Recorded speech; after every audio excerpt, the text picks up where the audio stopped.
Sometimes the loneliest place is not an empty house. It is a full room where your heart still feels unseen. You can sit at the table with family nearby and still feel far away. That kind of pain is quiet. It does not shout. It settles into your chest softly, like something you cannot explain without feeling foolish. You may smile during dinner. You may nod during conversations. Still, something inside you feels left out. You hear voices around you, but somehow none of them reach the part of you that misses being known. You are not just missing noise. You are missing warmth, ease, and the feeling that your presence matters. There are moments when everyone seems busy and you tell yourself not to take it personally, but it still hurts. You may look around and think, I should feel grateful right now. So why do I feel so alone? That question can stay with you longer than you admit. It follows you into the evening and into bed. Maybe you do not even say the word lonely. Maybe you call it tiredness or one of those days. But deep down, you know the difference. Tiredness rests.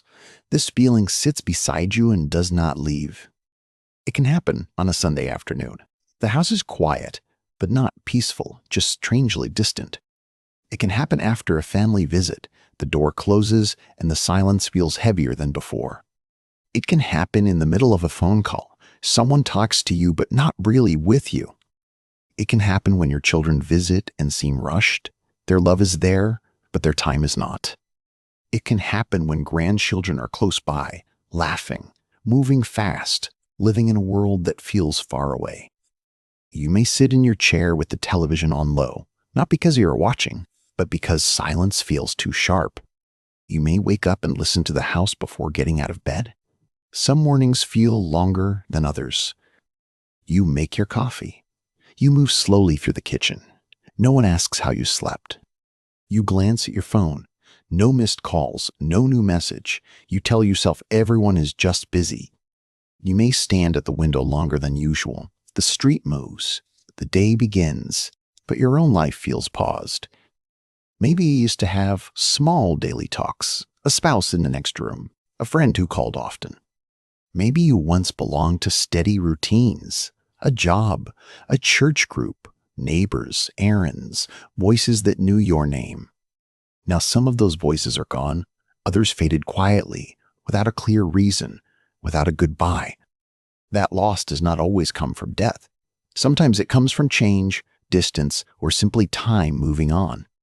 And time can be gentle in some ways, but in other ways, it takes more than you expected.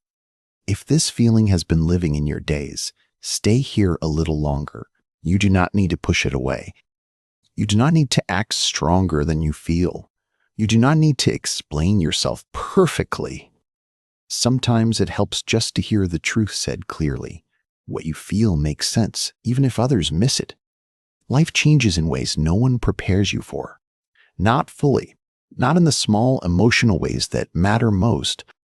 Retirement can look peaceful from the outside, but it can quietly remove structure, purpose, and everyday human contact. Losing a spouse changes more than companionship. It changes how a room feels, how morning sounds, how evenings land. Friends move away. Some get sick, some stop driving, some stop calling even when they still care. Children grow into busy lives. They may love you deeply and still have little room to truly notice you. Health changes can shrink your world inch by inch. A knee, your balance, your hearing, your energy, your confidence. You may stop going out as much. Then fewer invitations come. Then people assume you prefer staying home. That is how loneliness can grow. Not all at once, but little by little, like a slow closing door. And when family is around, the pain can feel even more confusing, because love and loneliness can exist together. You can be cared for and still feel unseen. You can be included and still feel emotionally alone. Sometimes your family sees your needs but not your inner life.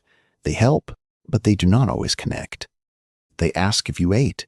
They ask if you need anything from the store, but not how your heart is doing. So you keep some feelings to yourself. You do not want to sound needy, dramatic, or hard to please. You may think, They already have enough on their shoulders. I should not make myself another problem. That thought can become a habit. You feel pain, then you silence it before it fully speaks. You wait for someone to notice. You hope they will hear what you are not saying. Sometimes they do not. Not because they do not care, but because life has made them fast and distracted. And you are left holding something heavy in a very polite way. That kind of loneliness is exhausting. Maybe you have reached for the phone, then put it down. You wanted company, but not pity. Maybe you have started a sentence and then changed your mind. It felt easier to say, I'm fine. Maybe the hardest part is this. You remember what closeness used to feel like, and now you feel its absence.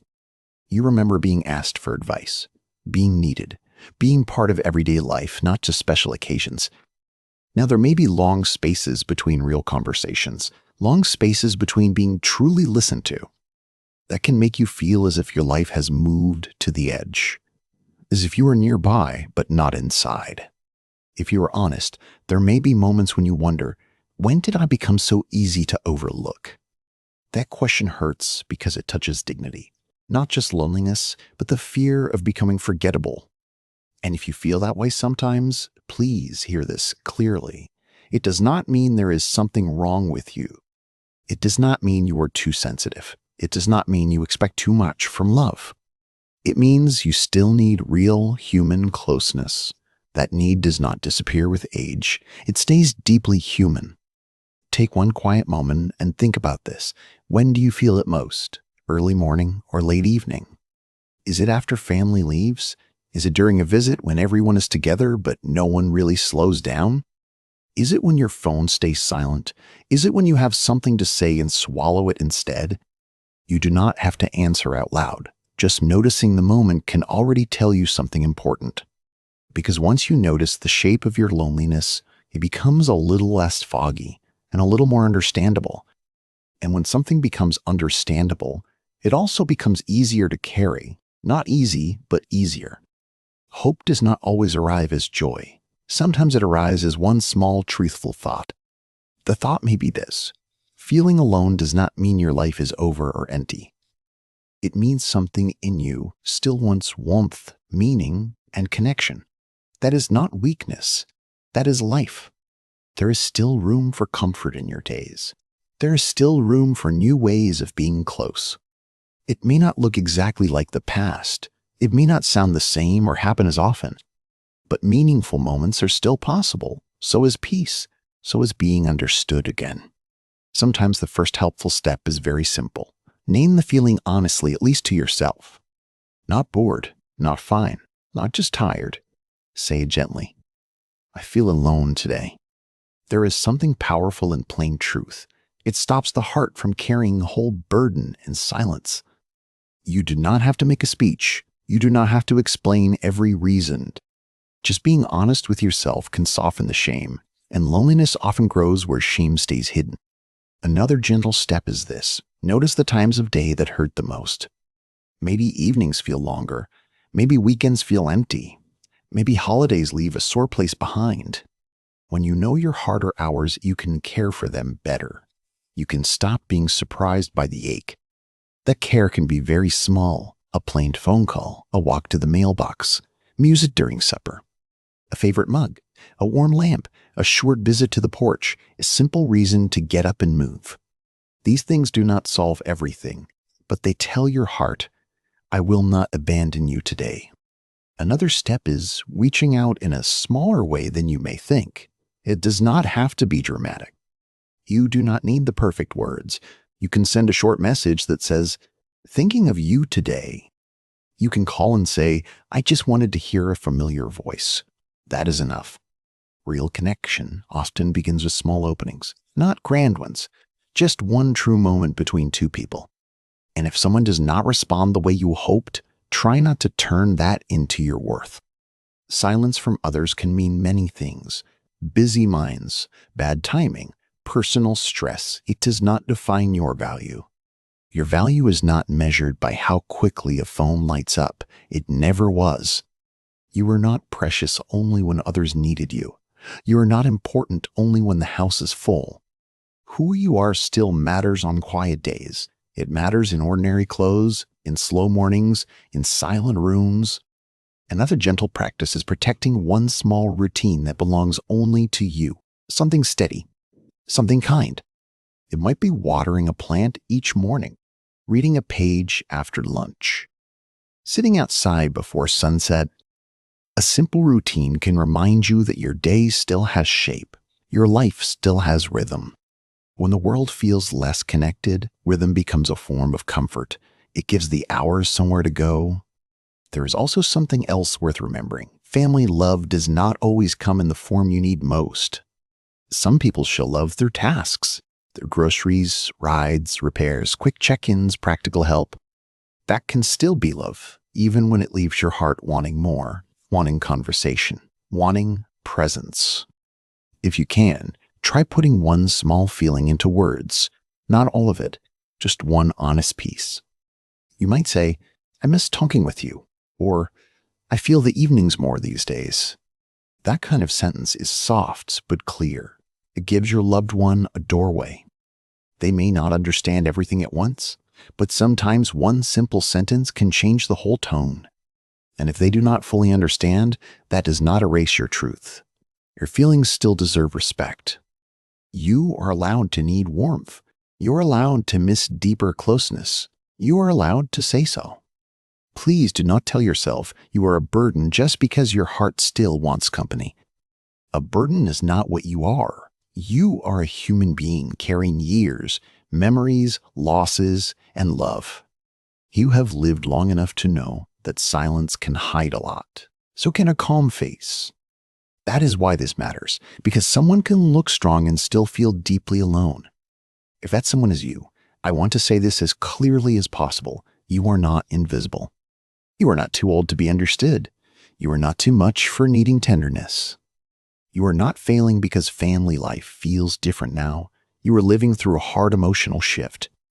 And you are not the only one who has sat in a full room, feeling strangely apart.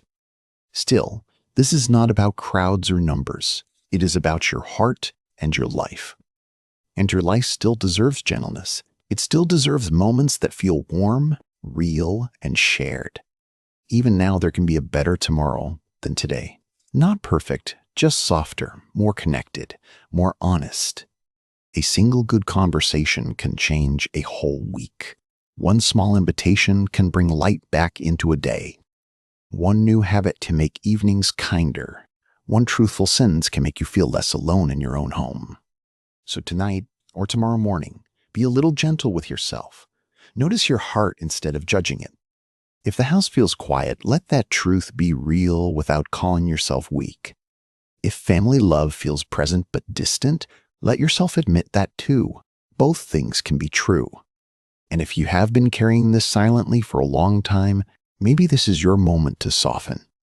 Not to fix your whole life at once, just to stop pretending your loneliness does not matter. Because it does matter, and so do you, more than you may have allowed yourself to believe lately. I hope these words sit beside you gently tonight. I hope they make the room feel a little less empty.